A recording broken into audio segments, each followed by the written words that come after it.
you. Good evening, ladies and gentlemen. I believe it is now 6 o'clock by the town hall clock, so we'll open our meeting. Start with the evacuation procedure. I think everybody in the meeting does know that should there be a fire, we leave by the door we came in, down the stairs and congregate outside the Yorkshire Bank. We're not anticipating a fire alarm, so it does sound it's likely to be a real one. Can I also advise that it would be really helpful if people turn their mobile phones off or put them to silent, because the meeting will be recorded for future broadcast. Okay, apologies for absence. We've received Neil Phillips. Everyone else is here. Declarations of interest, any in addition to those printed on the agenda? Printed at page 6 for information. Are there any additions? No? Okay.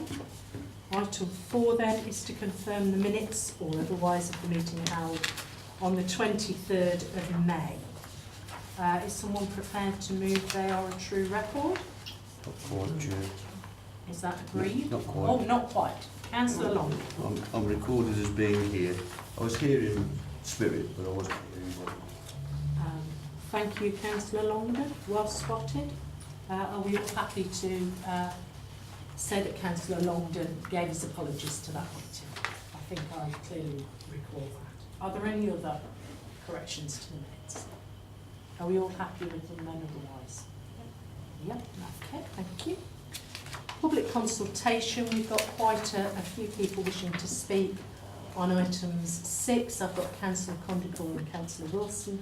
On item 7, Councillor Condicor and Councillor Wilson. And on item 11, Councillors Condicor, Wilson and Grant. Okay, so I'm going to take them in the order they're on the agenda because that makes sense, because everybody wishes to speak on them. So moving first then to page 13, the update on universal credit. This report presents Cabinet with an update on the latest information and impacts on Universal Credit Full Service. Universal Credit Full Service is a fully digital service administered by the Department for Work and Pensions. The service went live in Nuneaton and Bedworth on the 25th of October 2017 for all new claimants and for specific changes in circumstance. The Council has signed a delivery partnership agreement with the DWP to provide support for customers applying for universal credit and to provide personal budgeting advice. Section 4 of the report provides more detail regarding this. Sections 5, 6 and 7 set out the impact of universal credit, including the impact on rent collection. Section 8 of the report identifies the work undertaken by the Council to minimise the impact of all welfare reforms, which includes the creation of financial inclusion support officer roles and a comprehensive review of our corporate debt policy. The recommendation is shown at item, recommendation point 2, which is to note the information, etc. I have Councillor Condicor who wanted to speak on this item. Thank you very much, Chair. This government policy seems to be absolutely appalling. It's been rushed through where the principle of having universal credit may seem a good one, but the details are absolutely dire. I mean, what it's doing to rent arrears and to people's ability to rent a house, because obviously a lot of people will not want to rent anyone who might be in receipt of universal credit because of these difficulties. So we're putting more strain on the Borough Council, and there's not a lot we can do about it other than grin, bear, shout and try and get some of the arrangements changed to try, and particularly the 7 weeks.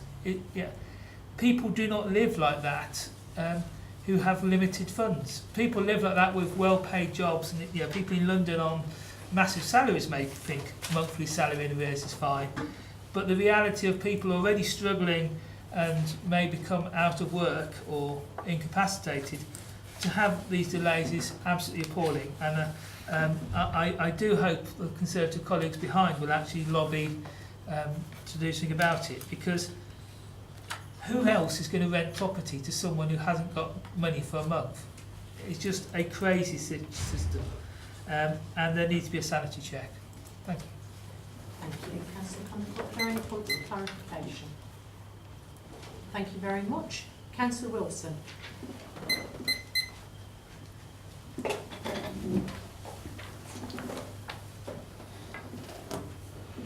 Thank you, Chair.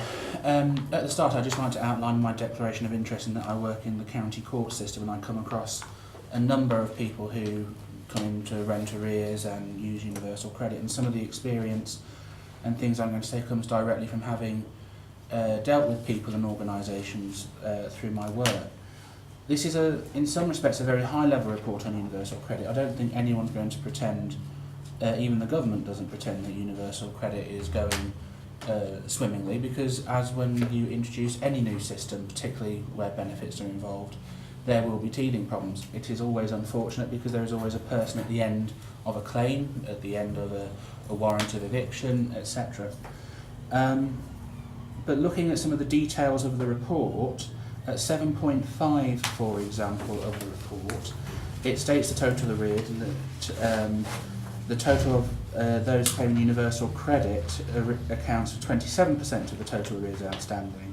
But what the report doesn't state is how many of those people were already in arrears before universal credit hit. So for the layman reading the original report, they would necessarily blame universal credit as the ill for everything. For it to be 27% of the total arrears outstanding, they must have been in arrears before universal credit hit.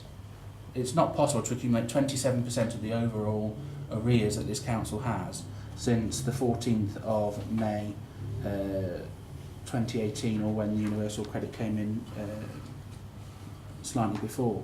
It would have also been useful to see a breakdown of the arrears and how that is made up. How many tenants are in £0 to £1,000 worth of arrears, £1 to £2,000, £3 to £4,000, because I know in the job that I do that there are tenants who get issued against for £1,500, and arrears can accumulate to £6,000, £7,000, £8,000. And it would have been useful to see that breakdown and perhaps some information about how many of those are universal credit cases, how many of those had already had existing problems.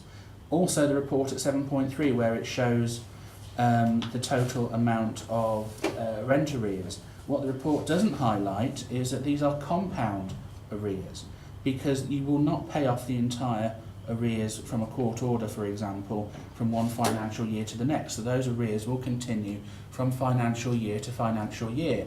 And when the judge directs that you pay off the arrears at the usually agreed rate of about £3.70, I believe it is, I'm sure Wahida will correct me if I'm incorrect, but it's about £3.70 off the total arrears, that is going to have an impact. That's something beyond universal credit's control and beyond the council's control.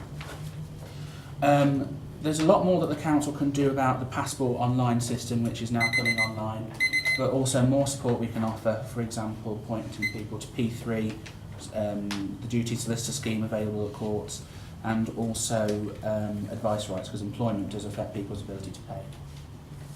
Thank you, Councillor Wilson. Sorry, I nearly got your name wrong there. I do apologise. Are there any points of clarification?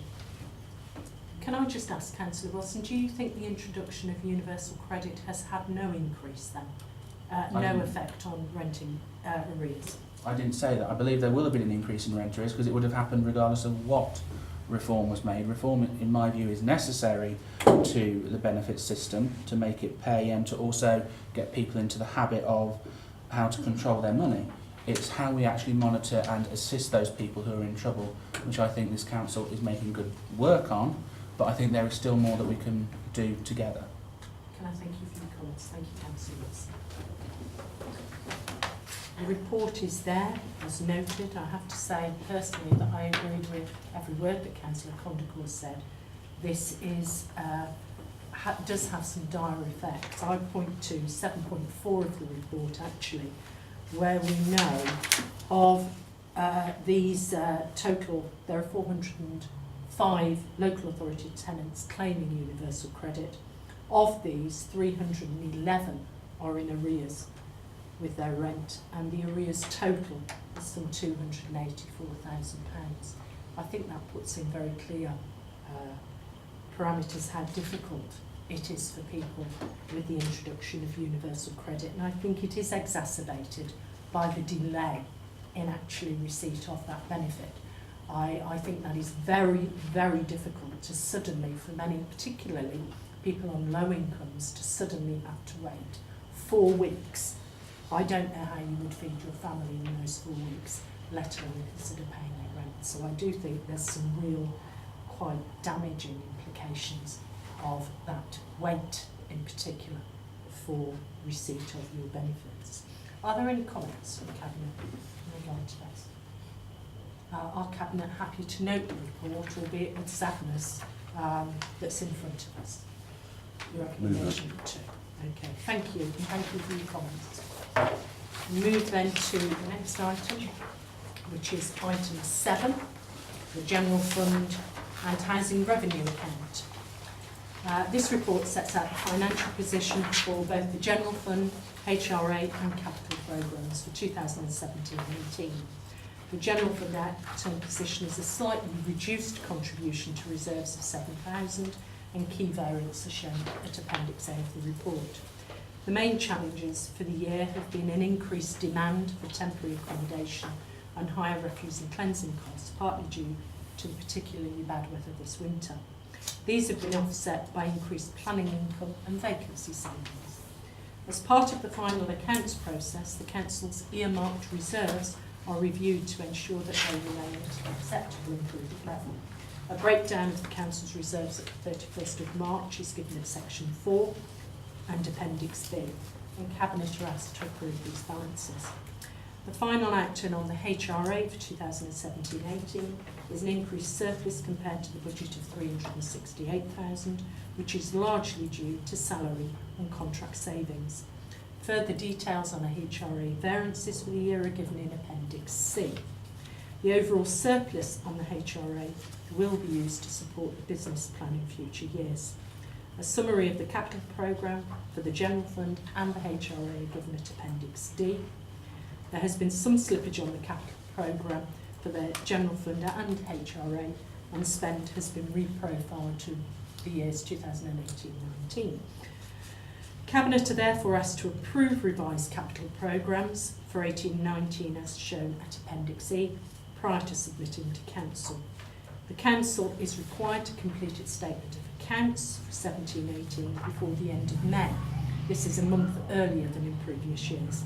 The deadline has been achieved and external audit of our accounts begins next Monday. Again, the recommendations in regard to this are shown as Section 2. And I have 2 speakers on this item. Councillor Cobb. Thank you very much, Chair. Every year I take a very keen interest in the accounts, being a bit of a numbers person. While they're being audited externally, the accounts are also open to public inspection, so people can actually have a look at these and ask questions. And I encourage everyone to have a look and see the good bits, the bad bits, etc. And it's probably not worth harking too much back on what's happened in the past, but we do need to obviously learn any lessons. So there are a few things that I pick up, particularly on the housing side, because the housing side has actually got quite a large surplus at the moment, obviously in preparation for worse times ahead. But on page 50, it's £92,000 underspent on grounds maintenance, planned grounds maintenance. and a lot of these council tenants are paying either through their council rent or if they're leaseholders, their surcharges, a lot of money to the council every week to look after the grounds. And the work is just not being done. So there's £92,000 of work sitting in these accounts that Glendale could do if they had the capacity. So I wanted that picked up. I hope in future we get a lot of the capital backlog caught up with, because there's lots of things in the capital programme, particularly the housing capital programme, that really need doing, and things do keep slipping back. So we need to catch up on that. And also, I do hope we have a bit of TLC for Riversley Park, because looking at the accounts, we're doing a lot of stuff in the Miners' Welfare Park. A couple of years ago, we did a lot of stuff in Bailey Park. And I know it's always causes trouble when I talk about Nuneaton versus Bedworth, but the Nuneaton Park, Riversley Park, is looking very tired. and we wasted a lot of money on uplighters, but we haven't really done much to tidy the park up. And on the revenue side, last year we spent £11,000 on just the general stuff in Riversey Park, and we spent something like £22,000 on the Miners Welfare Park. So I do think we need to have a look at what we're spending on Riversey Park, because particularly with all the things coming up, City of Culture and overspills and the centenary, bicentenary of George Eliot, we need to tidy things up a bit, and I think we should look at that budget and see if we are spending enough in Riversey Park. Thank you, Councillor Conacher. Any points of clarification? Thank you for your comments. It may be Cabinet members pick up on them during the course of the meeting. Councillor Wilson.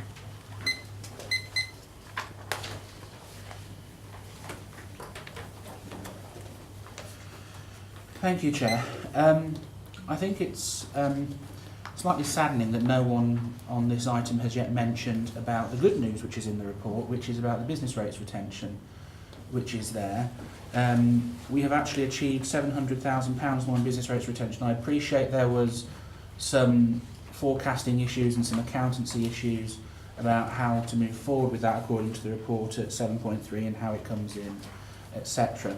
But it is still a good news story for this authority moving forward, and it is an opportunity for this council moving forward, because if we can increase and improve our economic development within the town, that should generate additional business rates and further business rates retention for being able to sustain services moving forward. And I think, and knowing Simone's trusty, prudent way, she will use the experience that we've now had to be able to forecast with a bit more accuracy how these things come forward with the way that the accountancy has to be dealt with. Looking at the key variances in the report at page 46 of the General Fund, I have mentioned before, and I make no apologies for saying so again, about commercial property having a £217,000 adverse impact. I appreciate this is for Poundland, and I appreciate that there are reasons behind it. But moving forward, as we are sustaining this through using reserves, I think we need to have more information moving forward about how we are going to deal with this issue, because it can't continue to fund issues from reserves. But more updates to members, particularly over how we are marketing the site, how we are trying to find an alternative tenant for the site whilst we are there, would be useful, because it is a key piece of real estate within the borough which has significant financial implications. There is also, again, the car parks. We are £23,000 down, but what is not being mentioned is that this is against the adjusted figures where we have made losses in previous years. So the losses that we have sustained since we increased the car parking charges 2.5 years ago, that is still having an adverse impact on what is coming in. And finally, Chair, what I would like to encourage Cabinet to look at is on Appendix D, page 51 of the report, particularly with regards to the town centre improvements and the town centre regeneration schemes. About 2 years ago now, I believe, £200,000 was set aside by the council, which we welcome, to improve town centres and to use for those issues. But we have not, despite repeated questioning, been given information on what this is being spent for, what it's been earmarked for. There are two pots there where we need to have further information and guidance and direction from Cabinet on these matters. Thank you, Councillor. Was there any points of clarification? No. Thank you very much for your comments. Any member? Councillor Wood. Thank you, Chair. The point on the planned ground maintenance works is well made, and hopefully that's going to be one of the areas which will be looked at. And can I draw people's attention to page 42, 5.2, which shows the number of voids averaging 93 per week. I've already asked what we can do straight away with that, but I would suggest, if you will allow, Chair, or would recommend, we had another recommendation that we send that to overview and scrutiny for a fuller report, so we can get a better idea about why these properties are void, whether they've been used and abused or whatever it is, and it'll come back here then for further consideration. But we need to do something with regard to that average. It's not on that we should have 93 voids per week. So if I can move an addition to the recommendations, Chair, that item be referred to Overview and Scrutiny Committee. And I think that would be the internal overview and scrutiny committee. Yeah. Okay, seems that's getting some consensus around the table. Councillor Lloyd, Riversley Park, we obviously want all our parks to be the very best they can be.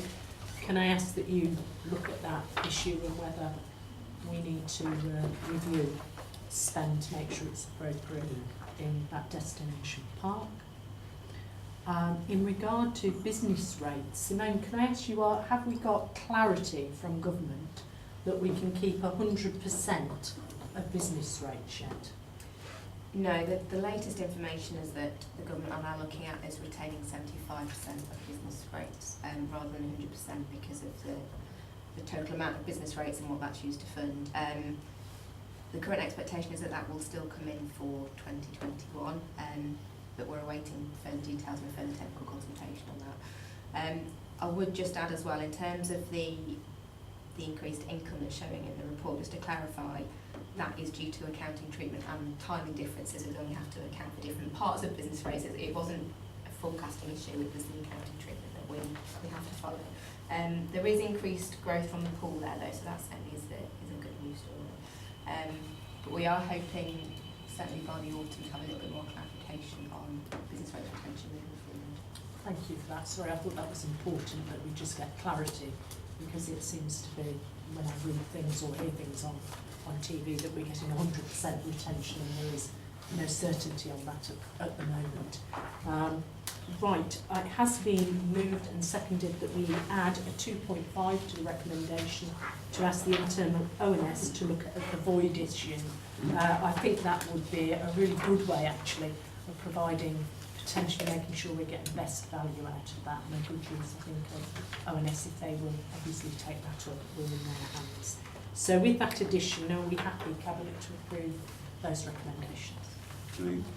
Okay, thank you.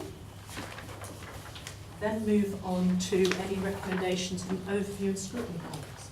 And I don't believe we have any. Okay. Any other items? I've not been advised of any. No urgent items. Item 10 is to move the exclusion of public and press for the reasons set out in the agenda. Is that moved? And seconded? Yes. And agreed? Agreed. Sorry, Claire, if you're It's very all right. unfriendly. I'm used to it.